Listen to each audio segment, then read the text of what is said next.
Good afternoon, everybody. Welcome. I'm glad you were able to join us.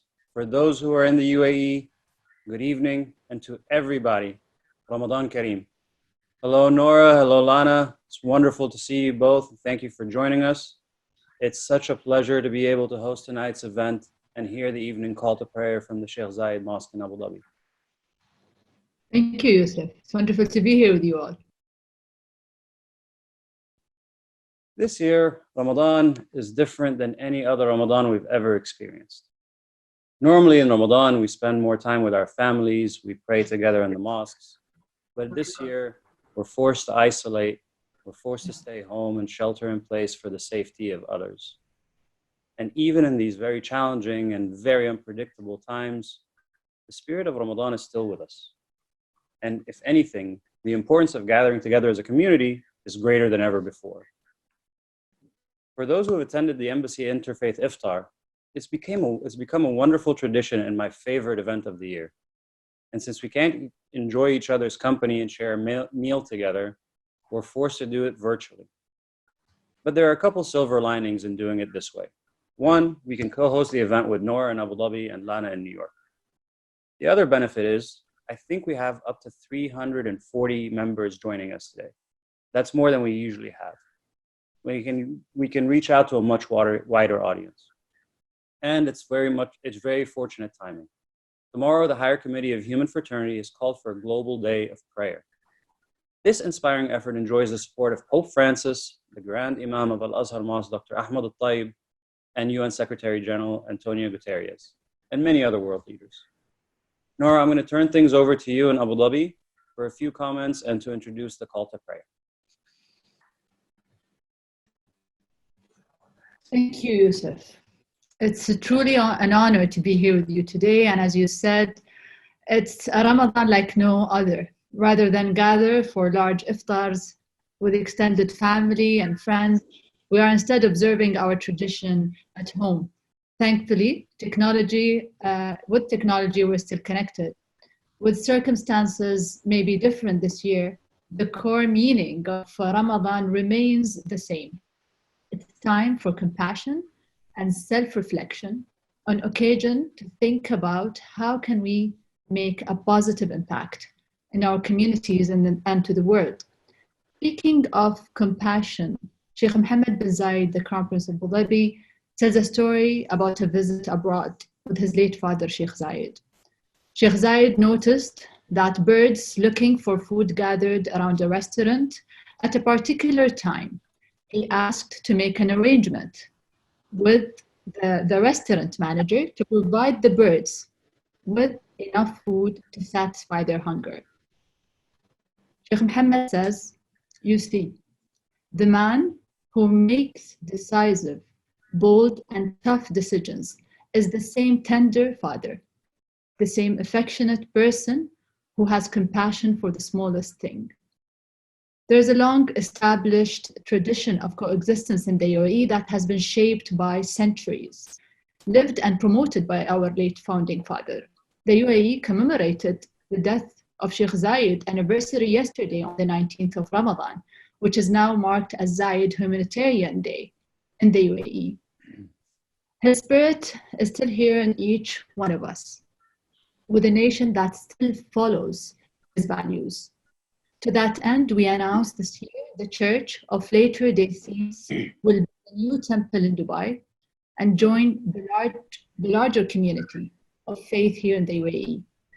We also are supporting the reconstruction of 2 churches in Mosul, Iraq, As-Sa'a and Al-Tahira, as well as 12th century An-Nuri Mosque and its leaning minaret. I'm going to ask our host to play the call to prayer for Isha from a very special place, the Sheikh Zayed Grand Mosque in Abu Dhabi, the Grand Mosque, a place, an idea that was conceived by the late Sheikh Zayed. This is the call of prayer of Isha. Allahu Akbar, Allahu Akbar, Allahu Akbar,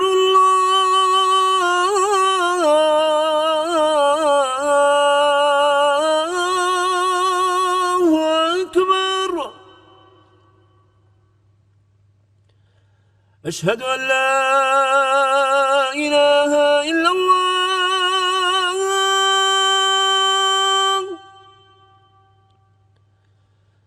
أشهد أن لا إله إلا الله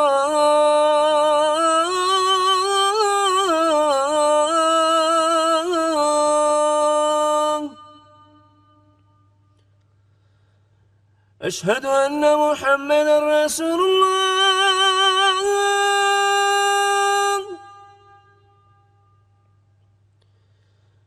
أشهد أن محمدا رسول الله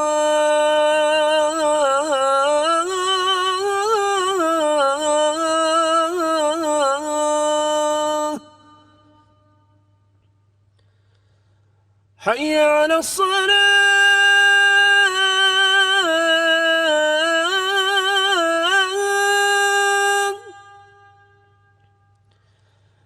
حي على الصلاة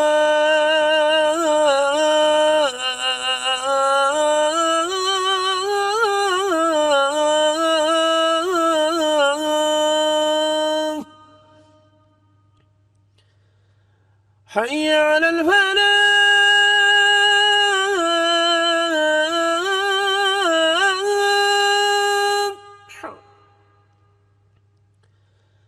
حي على الفلاح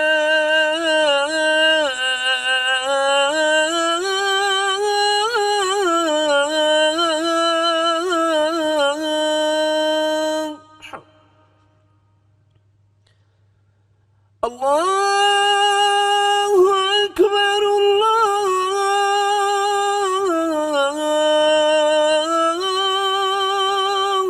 أكبر لا إله إلا الله الصلاة في بيوتكم الصلاة في بيوتكم.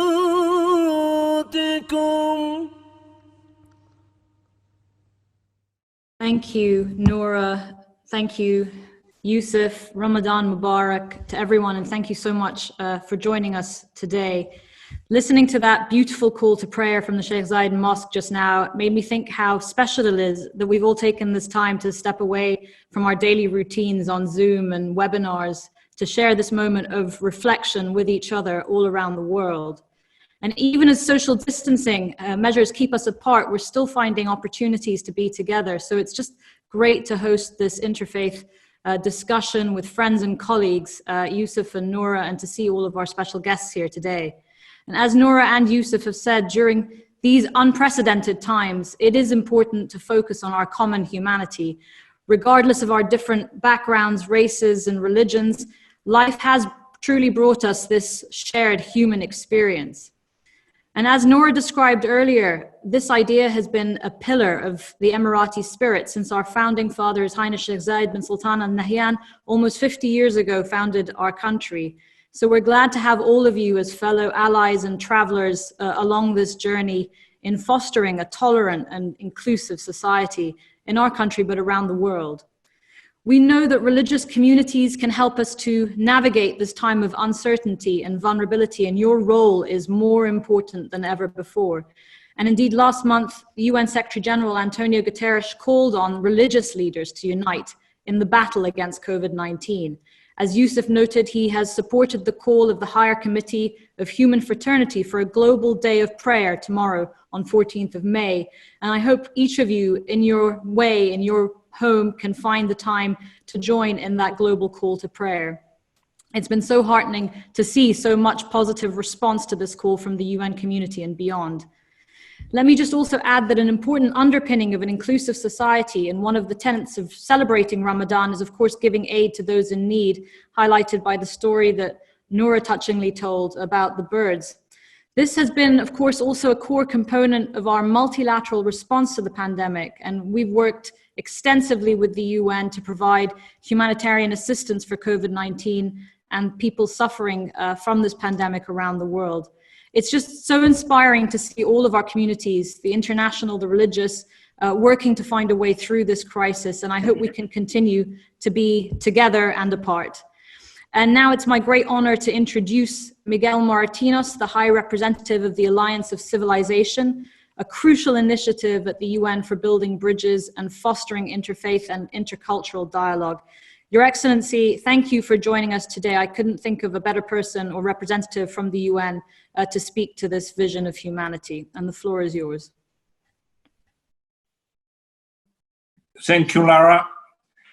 Assalamu alaikum wa rahmatullahi wa barakatuh. Thank you, Lana, and thank you, Ambassador Otaiba, for inviting me to share with you this very special and very moving celebration of Interfaith Iftar. I'm also very pleased to virtually meet Her Excellency Noor Al-Kaibi, Minister of Culture. The call for prayer is always and inspiring, especially if it's coming from a place that one can relate to. I was privileged to visit Sheikh Zayed Mosque during my different visits and trips to the UAE. It's a magnificent place of worship, carrying the name of the founding father of UAE, His Excellency the late Sheikh Zayed Al Nahyan, whose anniversary yesterday was marked by Zayed Humanitarian Day. Today, Interfaith celebration is a testimony of the virtue of human coexistence that Sheikh Zayed is known to have instilled in the people of UAE and is embraced by the government. It is heartening to see religious leaders today from all across the faith spectrum joining this gathering. Yesterday, we have also a special meeting with Secretary-General, with some religious leaders, also praying, and trying to work together for this world of fraternity. I'm very pleased that the UAE is building the Abrahamic family house as an embodiment of interfaith harmony. This is the spirit, my dear friends, that is needed today more than any time before that we all face this global human crisis. We have always known Ramadan to be an occasion of communities and families coming together. But being physically apart doesn't mean that we cannot be spiritually connected. The call for prayer for humanity, called for by the Higher Committee for Human Fraternity to take place tomorrow, came from your country, from your capital, from Abu Dhabi. It was endorsed by His Holiness Pope Francis and His Eminence, the Grand Imam of Azhar, Sheikh Ahmed el-Tayeb, and the UN Secretary-General, and as also distinguished representative. Abu Dhabi is also the same place that saw the birth of historical document, Human Fraternity, World Peace, and Living Together, signed by His Holiness Pope Francis and His Eminence, the Grand Imam, in February 2019. I will personally join both of them tomorrow in their supplication for human solidarity, compassion, and unity. To defeat this virus and build back a more sustainable and equitable world, we need communities to come together and stand by each other. That is also the spirit of the UN Plans of Action to safeguard religious sites, which was developed by my office. The plan emphasizes the spirituality and universality of places of worship. I am therefore very pleased to learn that the UAE is supporting the reconstruction, as Minister of Culture has mentioned his word, of Al-Azhar Church in Mosul, Iraq, as well as the 12th century Al-Nuri Mosque and its leaning minaret. The United Nations Alliance of Civilization is committed to continue working on fostering interfaith dialogue and promoting mutual respect and understanding among all people, regardless of their culture, religious, race, or gender. This is true to the teaching of Islam, which views the world as a single family with global citizenship as the basis for cooperation and peaceful coexistence.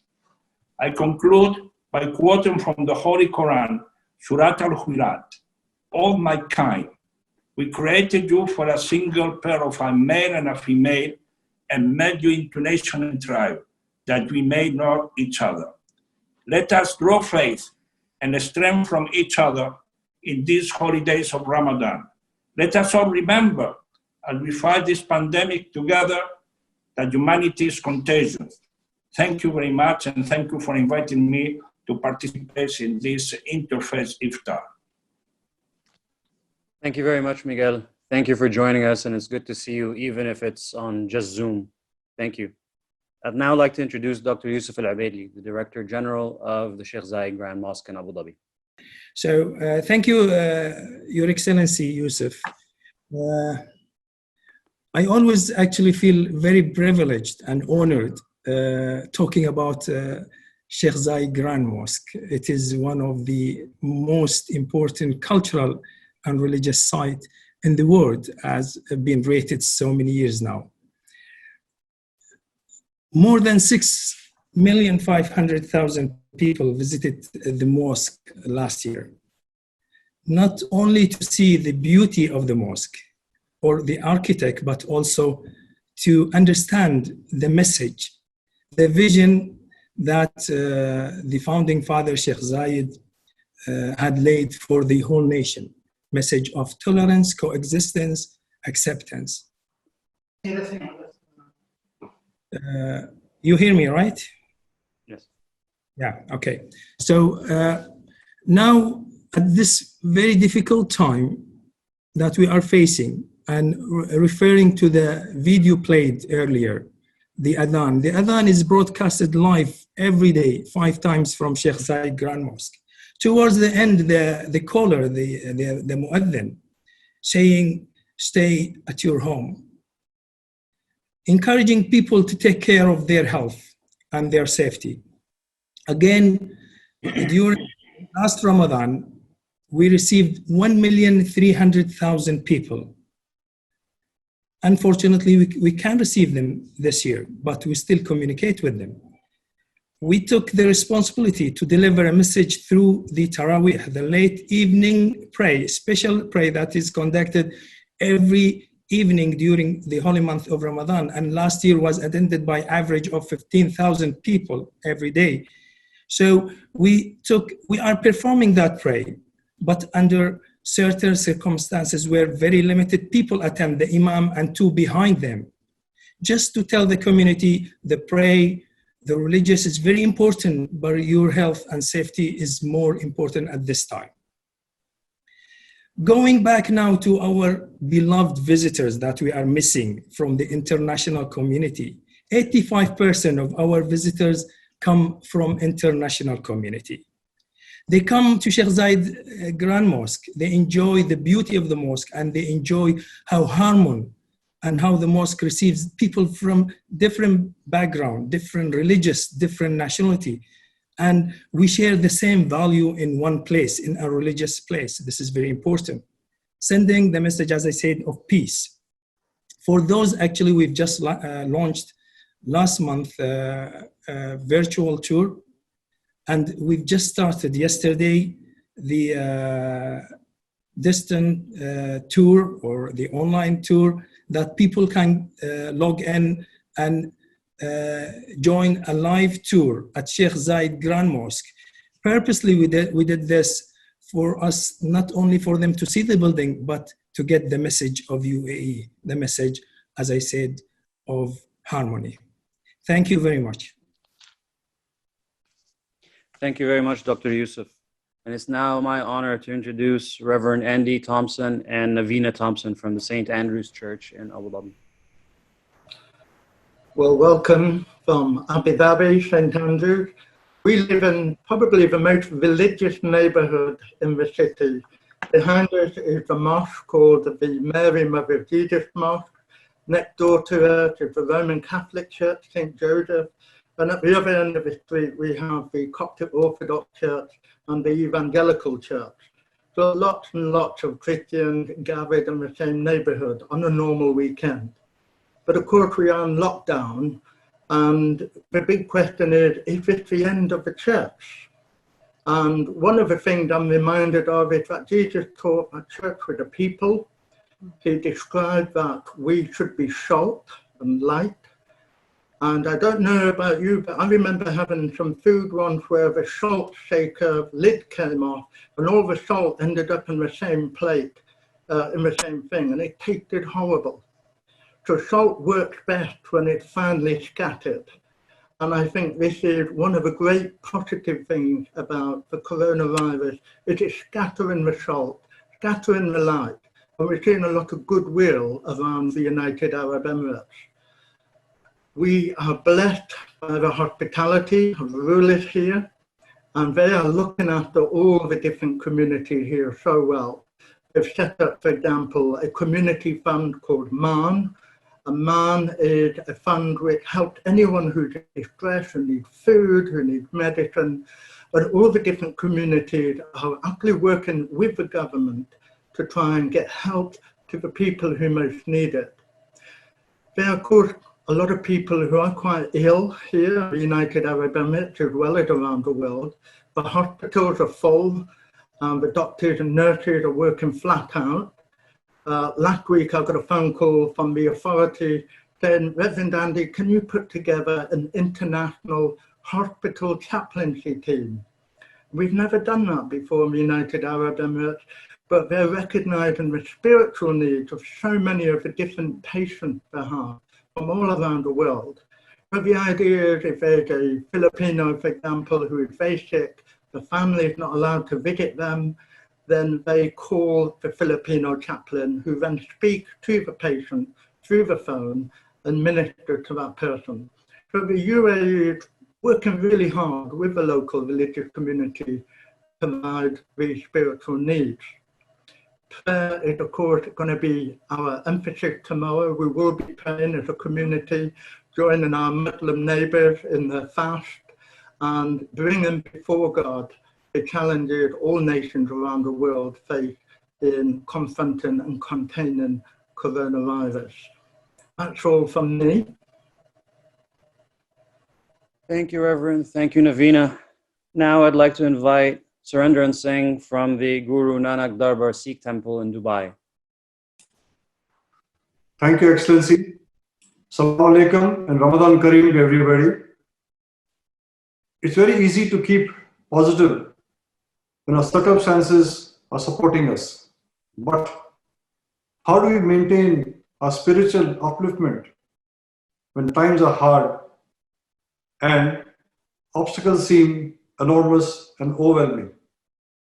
It is through this vibration of the soul, that is a hymn or a prayer from the depth of our heart and soul, that will give you faith and allow you to understand that all is in God's hands. So you make your prayer for the energy of God's grace to expand to this situation of pandemic COVID-19. This is a prayer especially for difficult times. औखी कड़ी ना देखण देई, अपना बिरद संभाले, हाथ दे रखे अपने को सास सास प्रतिपाले. Which means Vaheguruji will not let his devotees see the difficult times. This is his innate nature. He extends his hand and protects us with each and every breath. From the beginning till the end, God is our companion. So remember the Lord and ask for his protection, and God in his perfection will protect and preserve your honor. The epitome of Sikh religion is that no one should go to bed empty stomach, and sharing and giving is one of the main principles of Sikhism. Gurdwara Dubai has been selflessly sharing resources, including raw foodstuffs, cooked meals, and other essential raw commodities to the needy and the blue-collar laborers in the UAE to help them during the crisis of the COVID-19 with the help of the Indian Consulate and several volunteers. We're also distributing everyday iftar meals to the blue-collar labor camps and Dubai Taxi Corporation drivers. The Community Development Authority of Dubai and other local authorities have been endlessly supporting us with all our initiatives. The focus of Sikh life is to establish a firm relationship with God, and equality and oneness of humanity, following the three principles of Sikhism, which are one chakra, means sharing and caring, means making honest and truthful living, and keeping 10% for charity, which is called Daswant in our religion, is equal to Zakat in Islam. And last one is Naam Japna, means practice meditation and constantly immerse in appreciation of the Creator. Sikhs have been in the forefront of philanthropic work throughout the world and have been like a pillar of support for victims, providing them with medical aid, food, water, and everyday essentials to fight against the deadly coronavirus disease. As the spirit of community service is an integral part of the Sikh faith, we have our daily prayers from 6 p.m. to 7 p.m. every day in the Gurdwara. The entire congregation pray together via Zoom sessions and ask for forgiveness and prosperity of mankind. With a special supplication for protection, which begins with Hamri Karo Haat De Raksha, which means seek your blessings and pray that you protect us in these difficult times. We pray to you, Lord, for the world to be rid of this COVID-19 pandemic and pray for the well-being of one and all. In our daily prayers, we always end with Nanak Naam Chardhi Kala Tere Bhane Sarvat Davala, which means God Almighty, you are supreme, you are a master. We ask you to bless the whole universe and the whole humanity. Thank you. Amen. Thank you very much, Surendran, and thank you for being with us. I'd now like to turn to Ross Creel, President of the Jewish community in Dubai. Thanks, Ambassador Otaiba. It's a thrill to be part of your Zoom iftar. You've been a wonderful supporter of our community from the earliest days, so I'm absolutely thrilled to be here. You'll be happy to hear, and I want to report to you that our Jewish community of the Emirates is flourishing even in these times. We really are a story of hope and aspiration, as you know very well. In terms of Ramadan, of course, this is an iftar, so I'd like to address that. I must say, as a Jew, I love being in the UAE during Ramadan. I love the sanctity of the fasting during the day and the festivity of the evenings. And of course, we miss that. And in that spirit, the Jewish community here in the UAE is joining so many other faith communities in the UAE in praying for God's mercy and that we should return to our previous communal life. And I suppose the question that one asks when you're making a prayer of that kind is, will it be effective? And speaking for our community, we're not the largest or most learned Jewish community in the world. So the question is, what do we have to offer? And I really feel very strongly that what we offer is prayers from the UAE.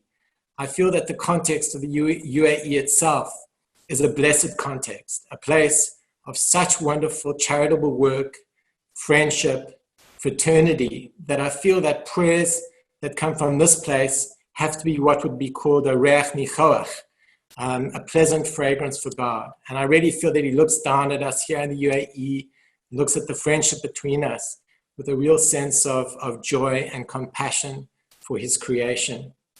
And I'd like to pray that the UAE should continue to be a platform for this beautiful, plural, compassionate, moderate, spiritual life, and that our Jewish community should be honored and inspired to be a part of that vision.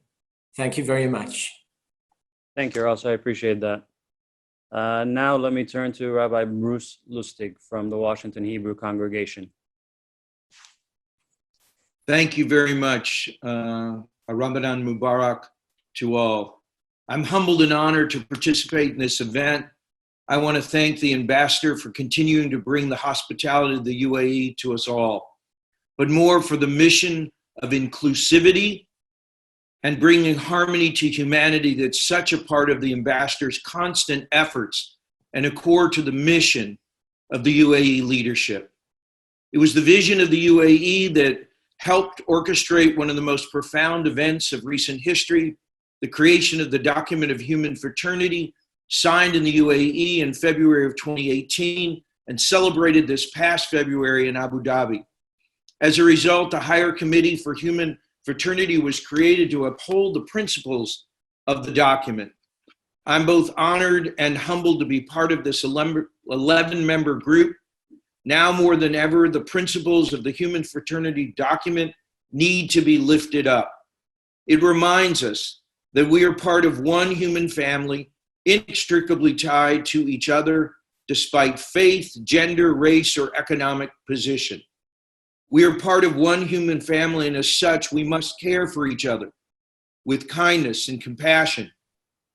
In response to the pandemic, which we face as one human family, Pope Francis and the Grand Imam and the higher committee have called upon all of the human family to unite on May 14th in a day of global prayer, fasting, and supplication, and to demonstrate our faith not in words alone, but in deeds, deeds of loving kindness towards one another. In my tradition, we say, Kol Yisrael Aravim Zeh Lezeh, all of Israel, all of humanity is responsible one for another. Deeds of loving kindness. May our prayers and our actions bring us together in hope and healing, that our human family may lift it up and the dangers and degradation of this pandemic may end. And a more unified human family may face tomorrow with care and compassion for one another, knowing that we are all children of one God. The story is told of the Baal Shem Tov, the great rabbi. He asked his students, when does night end, the darkness end, and the light of day begin? One student looked and said, of course, it's when the sun begins to peak over the horizon. Another student said, no, it's when the 3 stars disappear and the morning begins to break. The Baal Shem Tov said, no. There is darkness, only darkness, until when another approaches you, you see that the other is a child of God, all part of one human family. Then and only then will darkness end. May we see each other as part of one human family. May our prayers tomorrow bring the type of light that will unify us as one human family and lift us out of this pandemic. I thank you very much for humbly allowing me to participate in this beautiful event. Thank you. Thank you, Rabbi. It's great to see you again. And now I'll give the floor to Reverend Johnny Moore, President of the Congress of Christian Leaders. Thank you, Ambassador Otaiba. It's always a pleasure to see you, even if only in this way. And also to Ambassador Yousef and to Her Excellency Noor Al-Kabi. When I think of the UAE, I think of moments like this moment, where you convene so many leaders around the world over critical issues at critical times. And it's encouraging to me that even in this unique moment, this moment unprecedented in all of our experiences, you still managed to convene us. You have brought us together. And more and more, I think of Abu Dhabi as sort of the Switzerland of religion. It's where religious leaders gather, both every single day, as represented by so many friends here, and it's a privilege to be with so many of you again, and then by all of us in different places around the world. And I think when I reflect on what's happening with this terrible virus, I think of 2 things that religious communities, and I can tell you our evangelical community, take very, very seriously. And those 2 things are to work and to pray. We believe that everything that we do is for God's glory. So every time we go to our job, or we work from our home, or we deliver aid, or we disseminate information that the government asks us to give to our communities in order for them to be safe, we have to do that with all of our might. And we've earned this reputation. That's why you have this phrase, the Protestant work ethic. But we also believe in prayer. And one of the lights around this very dark cloud in the world that we're living in this terrible, terrible health crisis, is that somehow it happened at the one time of the year when billions of people pray, when Jews celebrate Passover, when Christians celebrate Good Friday and Easter, and when Muslims around the world celebrate Ramadan. And so perhaps we have all been praying more than ever. And I told my own church the other day, I said, when you feel the anxiety of this moment coming down on your shoulders, why don't you let that weight take you all the way to your knees and lift your hands to the sky and ask God for his help. You know, there's this beautiful verse in the New Testament, which says in 1 Peter chapter 5, verse 7, cast all your anxieties upon God, all your cares, it says, because he cares for you. There's a little story I'll finish with, very, very short. There was a pastor, a religious leader, and he was on an airplane. He was flying from one side of the United States to the other, and it became very, very turbulent. And he and everyone else on the airplane were terrified, except for one little girl. And she was totally fearless. It was as if nothing else was happening in the entire world.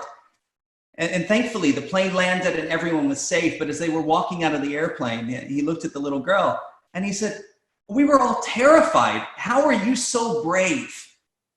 And the little girl looked up at him, this religious leader, and she said, it's because my father was the pilot and I knew he would get us home. And so as we gather here, hundreds of us from all over the world, Abu Dhabi in the United States and everywhere else, as religious leaders in a holy moment, we can know that there will not be a moment when God has left that pilot seat. And so we can have all the faith in the world. Thank you for bringing us together once again. Thank you, Reverend. That's a lovely story. And if the expression that we are the Switzerland of religion ever catches on, we know where it was started, and we're going to give you the copyright for that expression. Thank you. And now let me introduce my good friend, Father Raymond Kemp. Father Kemp, unfortunately, holds the distinction of the one person here with us today that has known me longer than anyone else. Father Kemp. Fortunately owns that distinction of knowing you for almost 30 years. And owes the distinction for being able to thank you for bringing me to Abu Dhabi and bringing me to the mosque. I don't need a virtual tour of the mosque. I was there and it engaged me in prayer. And I want to begin with just two pictures of the Holy Father that I look to for leadership in these days and in these times. I'm so delighted that on the 3rd of May, he joined again with, as has been mentioned, the great call to prayer right in the heart of Ramadan, that we would fast and pray. The picture I have of Francis is in Abu Dhabi. It is at the mosque. It is in prayer. That picture of Francis calling with the Grand Imam, calling with all of those around the world for a solidarity in action, a fraternity and a, if you will, a sorority of sisters and brothers from around the globe to be part of a great campaign for peace and for justice and for lifting up of the poor. And now, in the pandemic, another picture of Francis is alone. He's in St. Peter's Square, and he delivers an urbi et orbi to the city and to the world blessing.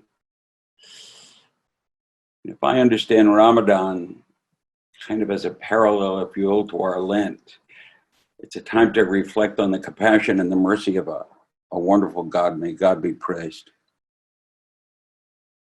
It's also a time for us to examine ourselves deeply, heartily, day in and day out, with the help of one another and the support and prayer of one another as to our own fidelity to Torah, to the Holy Quran, to the Gospel.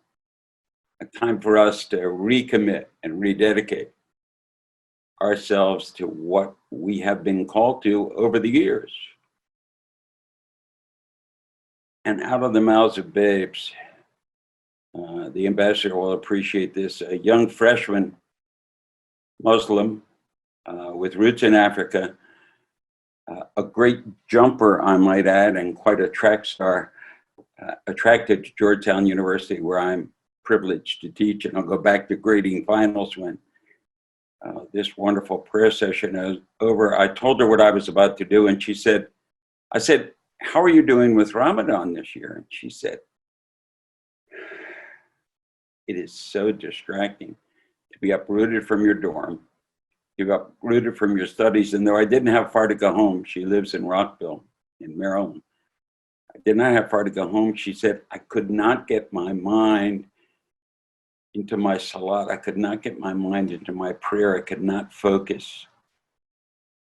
And it took my mother to sit me down and to say there's a steadying influence in our faith. And that steadying influence in our faith is to rely on a God who loves us, who cares for us, who embraces us. And I'm thinking of Francis in St. Peter's Square talking about the storm and the calming of the storm some Fridays ago. A lonely Francis in a rainy St. Peter's Square, calling people to recognize that God's presence comes across the waters. And God's presence comes to us and says salam and shalom. God's presence engages us from the peace of our own hearts and the peace of our own faith to work. And Aniela said something to me to say to all of you and to your respective congregations. And that is, she said, make it clear that all of you want our help, the help of the next generation, in dealing with this plague that has been visited upon us.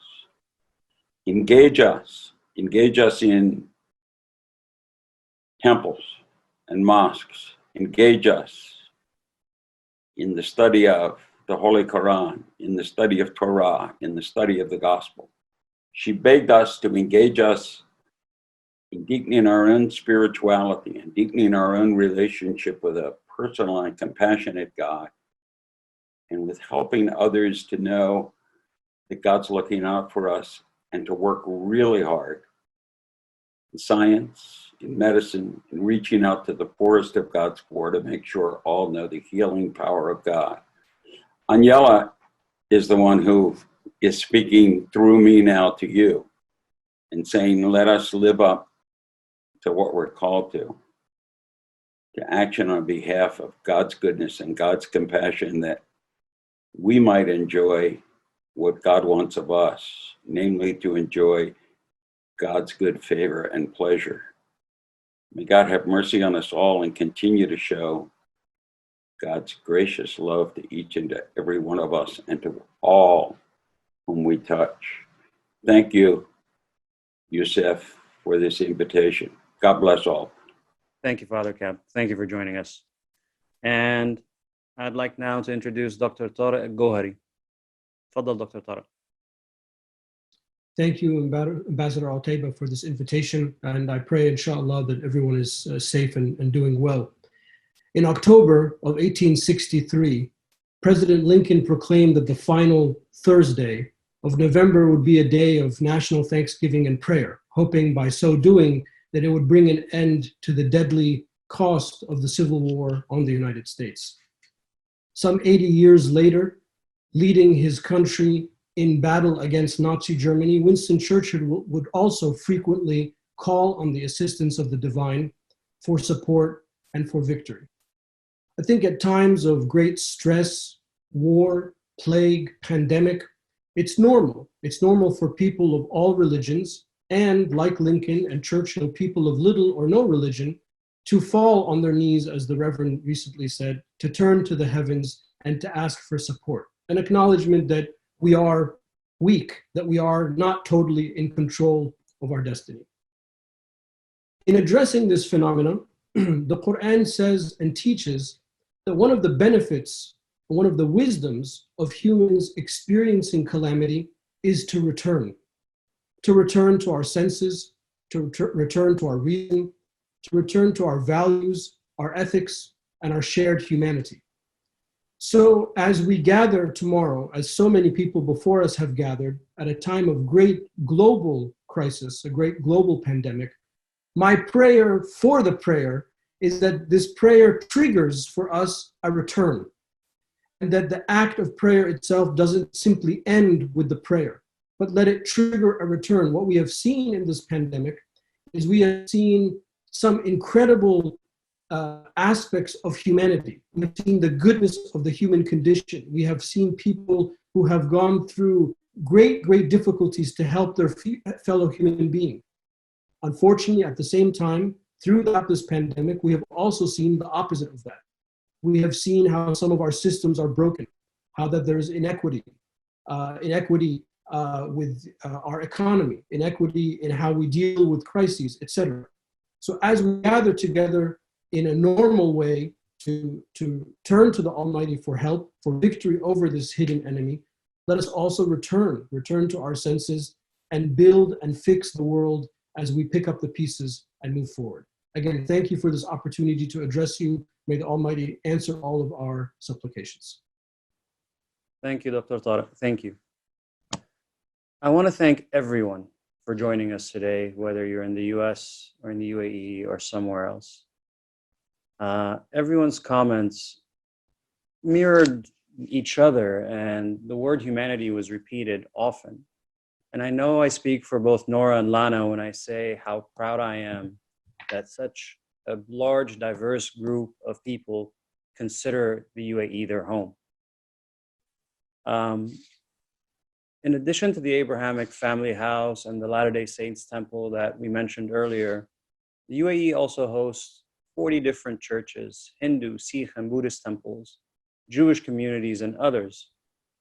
But we can't do that if we didn't have the kind of leadership and the kind of values that we all share. I hope that as we try to navigate what we're going through with Corona, we are forced to think about the things that we've heard today. We're forced to think about our humanity. We're forced to think about what brings us together. I think I've concluded that whether it's a pandemic like Corona or global issues like climate change, there is no way we'll be able to tackle those challenges with a national effort or even a group effort. There is no one country or group of countries that can tackle these issues and actually overcome them. Whether it's Corona, the next pandemic, or climate change, what I hope Corona teaches us is that we all have to work together. And if we don't work together collectively, our chances of beating these challenges are very slim. I hope this day has done for you what it had always done for me, is allows us to feel better and more optimistic and to think about the things that bring us together and unites us rather than divide us. And now, before I conclude and leave you, I'd like to hand over to Nora one last time. Nora, on to you. Thank you, Yousef. I do feel good, I do feel great. I respect and admire that you connected us all under such circumstances. Even virtually, I think even in reality, if we were in DC, I wouldn't be able to have the iftar and meet maybe 50% of the individuals we have here with us today. Maybe we're going to Zoom it every year, even at COVID, because I am truly thrilled and inspired, Yousef. Thank you so much. And it was wonderful, always wonderful to see Lana. I would like to just mention that we all talked about the prayer tomorrow. And for me personally, it's the first time that I feel that there's like kind of a spiritual count for such prayer, mentally speaking, hearing from all of you from different background and faiths. This just enriches the experience itself. I dream of us praying all together under one roof. Why not? From different background, different faith, it doesn't matter. And for people who aren't praying, just meditate. And I think the energy will help us ease such pandemic. Here in the UAE, we're doing everything to protect our people, from providing best medical facilities to ensuring basic necessities are available for every resident in the UAE. We turn to God to help us to ease it and to ease the struggle. I hope many of you will join us tomorrow for the prayer of peace, the prayer of strength, and the prayer for humanity. I wanted to share a video that celebrates tomorrow's special day. This is something that all of us on this Zoom conference are very proud of.